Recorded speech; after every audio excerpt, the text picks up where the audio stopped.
Hello everyone, it is Saturday and I am off work today, so I wanted to do a little bit of a project share video. This is again, I'm still building my stash, but it's stuff that I had gotten done throughout the week in between going to work, and part of it is because I've been watching a lot more YouTube, and I've been trying to do like smaller projects, maybe not like a huge project, just so I can have supplies ready so that when I want to build a card or whatever, I have a lot of things already done. So anyway, this is I was inspired by two different crafters, and I'm sure you know all of them. Erica, who is Scrap Diva 29, had done a bunch of bows for her stash, and so I thought, I should build my stash again because I've been using I depleted a lot of my bows when like during craft fair and stuff. So I had I had what you call it brought out. I didn't want to use my dies. I guess I'm not in a die cutting mood. So I tried to find if I had like a punch, which I do. So let me find it. Sorry, I wasn't ready for that. It's actually. Oh, do I not have it here? I have a bag of punches right here. Okay, here. It's I guess, is it a Stampin' Up punch? Yeah, it is. Okay, so it's a bow Stampin' Up punch. So you have to cut this piece and the tail twice in order to make the bow. But it's pretty fast and it's good to use up your scraps.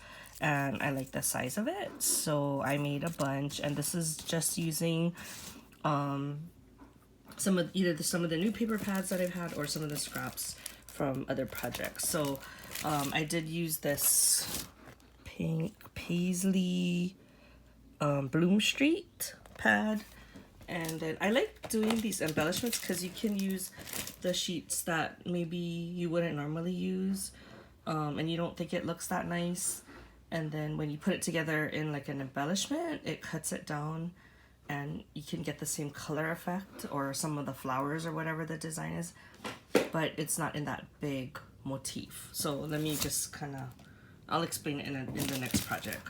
But I used that. I used a couple Prima pads. I used the Cherry Blossom one, and I used, what is this one? Love Story. Yeah, Love Story by Frank Garcia. And then I also used this Scrappin' Me Blossom Blue. That one is hard to use because some of the designs are like big. And I don't do like regular 12x12 scrapbooking anymore, so sometimes it's hard for me to use a lot of that. So like I said, if I make this kinds of projects, it allows me to use it and still get the patterns and stuff. So anyways, I made a bunch of bows, and that's what I made so far. As I get more scraps, I may make more, but at least I'm building up my stash again. And I tried to get, like I said, some of the bright colors, not only like that. I love pastels, but sometimes it's good to have other colors in your stash. Okay, and then the other project that I was interested in is from Betty, who is Scrap Passion 01. So she they're doing this series, I think it's called Try It Tuesday with Veronica, who is V Ballin. So I'm not doing it on Tuesday, but I was still inspired by her. So she used this die, which is a paper tray ink die that I've had in my stash like forever.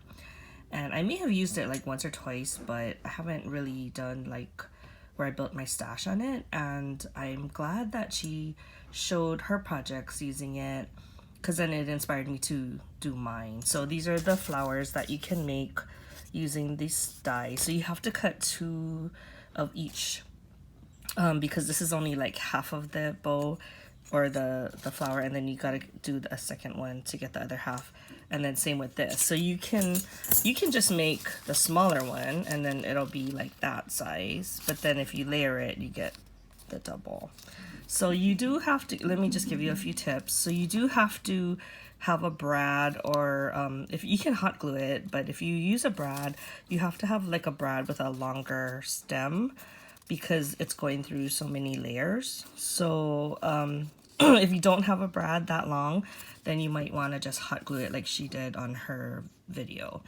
So these are like the only brads I have. I don't really have a lot of regular brads anymore. I guess I must have gotten rid of it. So, I mean, and these are nice too with the pearls, but I did want to do like more embellishing in the middle. So, I'm not sure if I'm going to keep these on here. I might take it off and hot glue it, but I did it now just to show you folks what I came up with. So I kind of like how it is, but I did want to, like I said, add on a little bit more embellishments. Okay, so this is one of the new, I think it's the Minte paper that, and I didn't really like that it was like a huge design.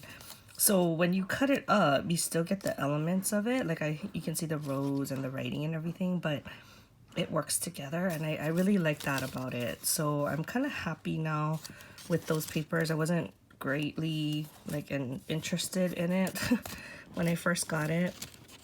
But the cool thing too is that if you do double-sided paper, you can always flip it too and do like a different pattern. You can pattern mix it, I guess. This one is a umbrella paper, which I wasn't, like I said, oh, it's cute, but I don't know if I would use umbrellas. But now look, I can still use it on these embellishments. Even this one, this is like a geometric print. I don't know that I would have really used it on anything. See, it looks like that, but it looks cute together. Okay, so another tip that I have in using this die, it cuts the holes for you, so you can actually stick the brad through without having to put the holes yourself, which is really good, but it is hard to do. It's kind of like the pinwheel, because you're stacking so many layers of it together. It's hard to hold where the holes line up. And so what I used was like one of the barbecue skewers, and I feel like that kind of helped. You stick this through like the bottom hole, and then you get the ends, and then you flip it onto here, and then it holds it all for you in perfect order. Sorry, my barbecue skewer keeps getting unfocused. So that worked better for me. And then when you take off the skewer, you can just stick the brad in if you hold it all together. And then that way you can do the two flowers at the same time, and it won't be too difficult. It wouldn't be so bad if you would put the brad through the bottom, but then that's not the point, right? You want the brad on the top. So anyway, that's just my little tip for using these. And Betty said that hers, it wasn't coming out of the die. The paper wasn't coming out of the die too well, but I didn't have a problem with that. So I don't know